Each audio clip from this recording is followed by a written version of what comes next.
Halo semuanya, selamat datang kembali di podcast Tapak Tanya Pajak.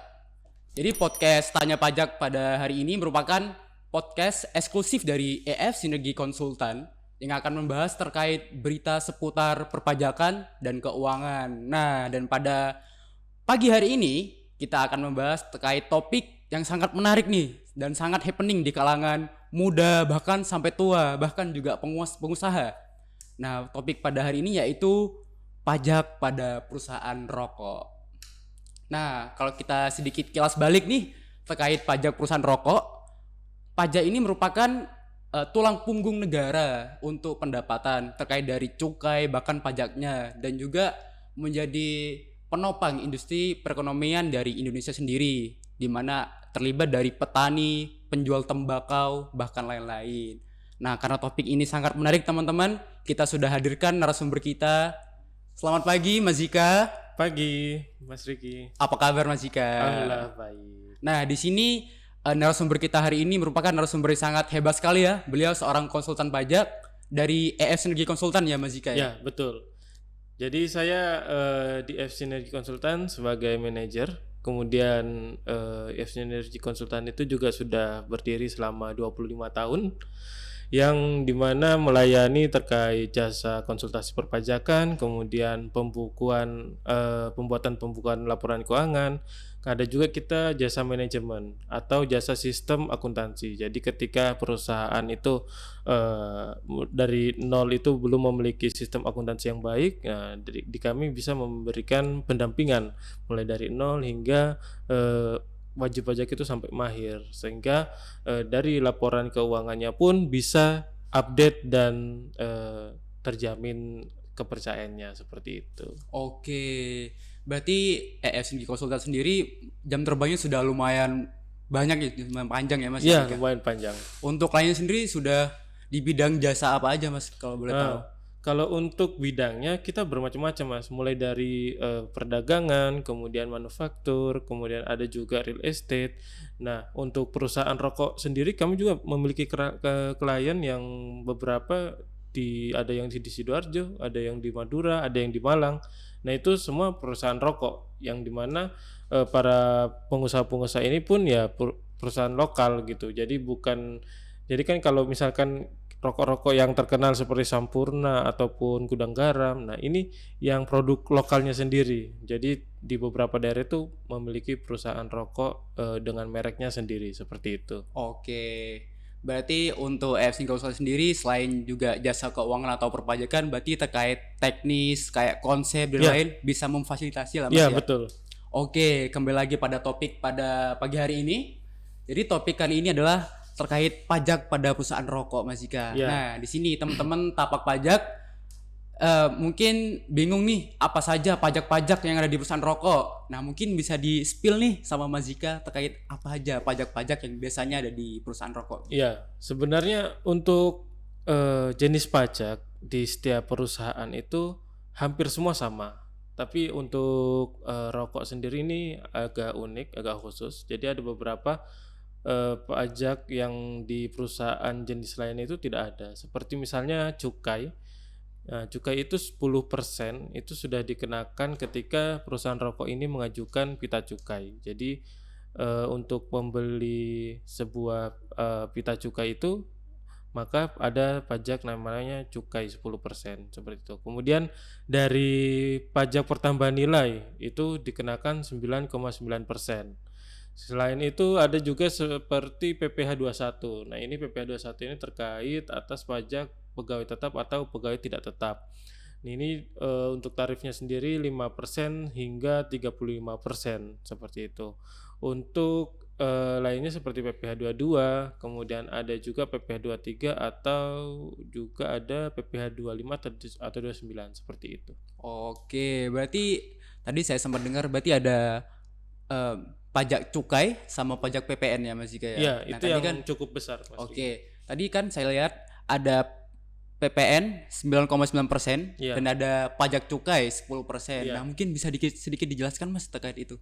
Kalau pajak cukai 10%, kalau Mas Riki tahu pita cukai yang ada di rokok. Mas Riki pernah lihat belum? Yang, Oh iya. Oh ya, saya sempat pernah lihat yang ditempelkan di rokok kan biasanya Mas. Iya, jadi kalau rokok itu biasanya jadi pita cukai itu ada dua, ada SKM dan SKT.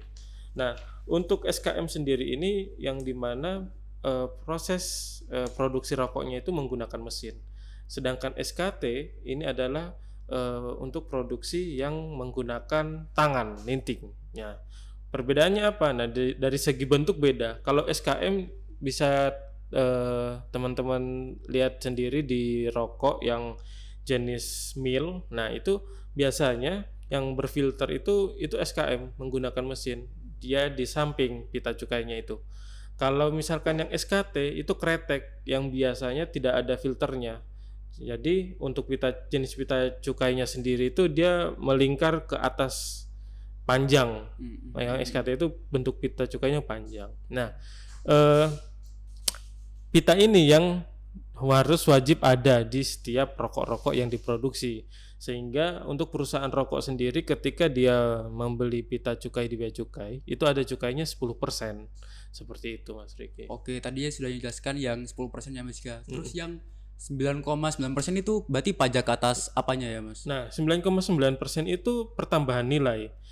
Pertambahan nilai yang dikalikan atas HJE-nya. Jadi setiap rokok itu memiliki HJE, harga jual ecer, yang dimana dari HJE tersebut dikalikan 9,9% untuk pajak pertambahan nilainya sendiri. Kalau Mas Riki tahu kayak perusahaan dagang itu kan seperti laptop atau perusahaan dagang lainnya lah, itu PPN-nya 11%. Nah, kalau di rokok itu unik. Jadi dia itu karena terhutang PPN-nya sudah di depan, jadi untuk pajaknya sendiri itu 9,9%, seperti itu. Berarti wah cukup besar ya Mas berarti pajaknya Mas ya? Besar, udah kena 10%, kemudian kena lagi 9,9% dari pita. Jadi belum adanya proses produksi atau proses penjualan itu sudah dikenakan pajak, seperti itu, sudah dikenakan PPN. Beda halnya seperti perusahaan dagang, dia akan wajib mengeluarkan faktur pajak itu ketika mereka melakukan transaksi penjualan. Kalau di perusahaan rokok belum dijual, belum diproduksi, masih hanya membeli pita saja, itu sudah terhutang pajak pertambahan nilai 9,9%, seperti itu. Jadi memang cukup besar di sini. Oke, mungkin tapak kawan di sini pada penasaran. Tadi sudah cukup dijelaskan case-nya gimana terkait pajaknya. Tadi kan ada pajak cukai 10%, ada PPN 9,9%. Pasti tapak kawan di sini semua penasaran gimana sih biar pajaknya nggak bayar segitu besarnya. Mungkin di sini kita bisa minta bantuan dari Mas Zika untuk spill lah gimana cara agar pajak yang PPN 9,9% tadi kita bayarnya nggak sebanyak itu loh Mas gitu. Gimana?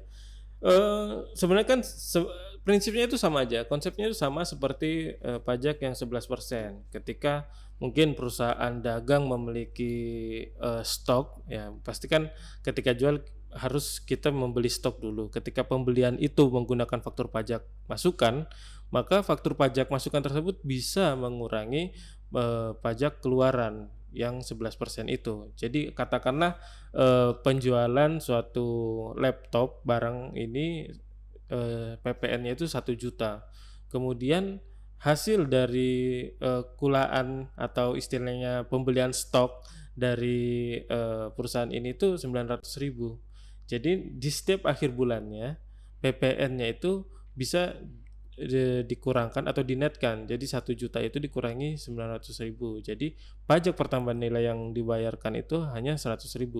Nah, kalau di perusahaan rokok seperti apa? Nah, di perusahaan rokok karena sudah terhutang di awal, pajak pertambahan nilainya 9,9% dari HJE, maka solusinya seperti apa ya? Berarti perusahaan rokok itu harus membeli bahan-bahannya, bahan bakunya itu menggunakan faktur pajak. Jadi semisal dari pembelian tembakau atau etiket, kemudian ada pembelian seperti filter, kemudian kertas rokoknya itu. Nah, itu atas pembelian tersebut sebaiknya menggunakan faktur pajak, sehingga apa? Sehingga bisa mengurangi PPN yang 9,9% itu tadi. Jadi tidak full membayar 9,9%.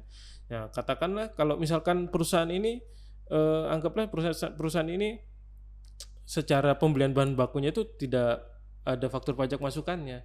Jadi berpengaruh di pajak pertambahan nilai yang 9,9% itu. Akhirnya pajak yang dibayarkan itu lebih banyak gitu. Jadi tidak ada pengurangannya seperti itu. Oh, jadi begitu tapak kawan. Jadi semuanya kita agak harus bayar total full semua penjualan. Jadi dengan catatan kita harus membeli bahan baku ya. Dengan catatan harus ber-PPN gitu ya. Iya, bahan bakunya juga harus mengandung PPN atau faktur pajak masukan seperti itu. Oke, baru bisa mengurangi pajak yang 9,9% tadi. Iya. Nah, tadi saya sempat dengar tuh sedikit terkait ada yang namanya tadi sempat disebutkan sama Mas Zika yang namanya PPh 22 Mas Zika. Iya. Mungkin bisa dijelaskan apa itu PPh 22? Ya, untuk PPh 22 sendiri, jadi kalau untuk perusahaan rokok itu bermacam-macam, teman-teman. Ada 2 jenis juga. Jadi ada perusahaan rokok yang dimana secara proses tembakau atau cengkehnya itu mereka ngecam sendiri atau meracik sendiri tembakaunya itu. Jadi perusahaan harus membeli tembakau atau cengkeh ini di petani-petani yang dimana dalam aturan PMK 10 tahun 2017 itu terkait PPh 22, ketika perusahaan rokok ini membeli bahan baku atau yang terkait kayak tembakau hasil tani, tembakau kemudian cengkeh, nah itu perusahaan rokok ini wajib memotong atas pembelian tersebut 2,5%. Jadi ketika perusahaan rokok ini membeli tembakaunya 100 juta, maka perusahaan ini harus memotong atas 10 juta itu sebesar 2,5%, yang dimana 2,5% itu disetorkan ke negara, kemudian dilaporkan di SPT masa PPh 22, yang dimana itu nanti sebagai bukti potong untuk si supplier petani tersebut. Jadi istilahnya kita membayarkan pajak 2,5% itu dari petani tersebut untuk ke negara. Itu apabila perusahaan rokok yang istilahnya memiliki atau mengecam sendiri ya. Jadi dia beli tembakaunya itu dari petani yang belum melalui proses ya Mas Riki. Jadi dia beli ke petani ini masih utuh tembakau, belum melalui proses apapun. Mungkin ya proses hanya packing seperti itu saja, tapi dalam bentuk perubahan bentuknya itu tidak ada, itu maka wajib dipotong 22%. Dipotong PPh 22 sebesar 2,5% seperti itu. Tapi ada juga perusahaan rokok yang menggunakan TSG. TSG ini tembakau siap giling. Jadi dia hanya beli TSG ini tembakau siap giling terus kemudian langsung diproduksi tanpa harus mengecam sendiri. Nah, ini ada perusahaan atau supplier sendiri yang sudah memproses tembakau yang dari petani itu, diproses, diberikan saus, diberikan racikan cengkeh dan lain-lainnya, kemudian jadi TSG ini. Nah, untuk perusahaan rokoknya sendiri kewajibannya apa? Yaitu tadi mendapatkan faktur pajak masukan dari supplier TSG tersebut, yang dimana faktur pajak masukan ini yang bisa mengurangkan dari pajak keluaran yang 9,9%. Seperti itu. Oke, berarti tadi sudah sangat jelas kalau saya dengarkan tadi.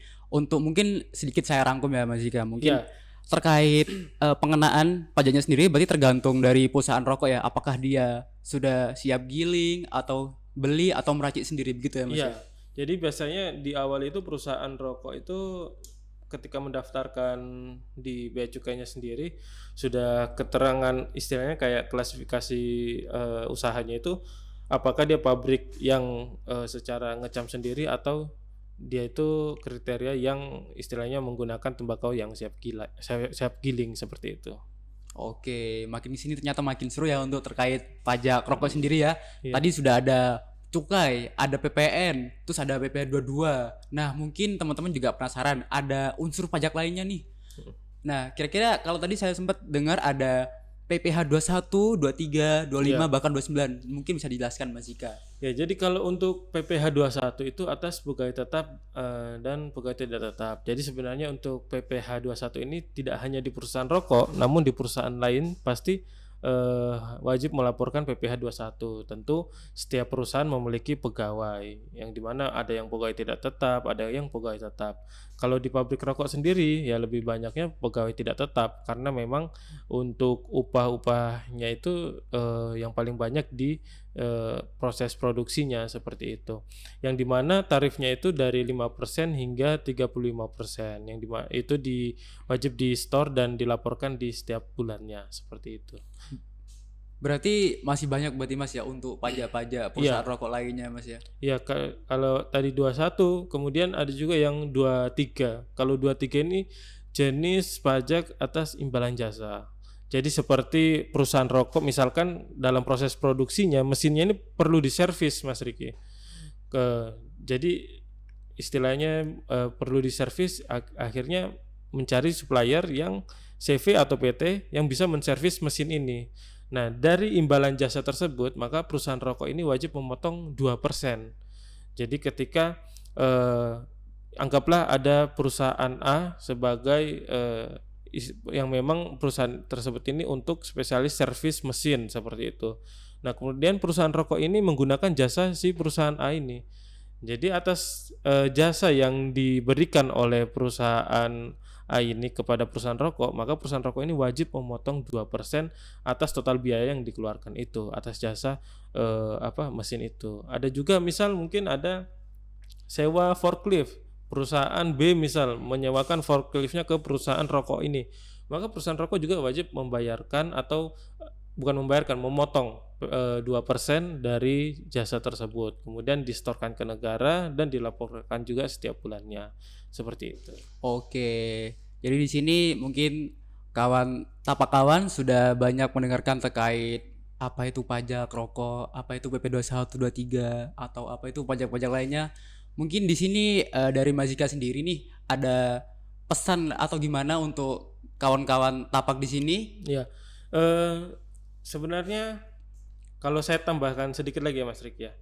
Kalau tadi ada PPh 21, 23, sebenarnya ada juga PPh 4 ayat 2. Jadi misalkan perusahaan rokok ini dia itu secara bangunannya atau tanahnya itu masih menyewa.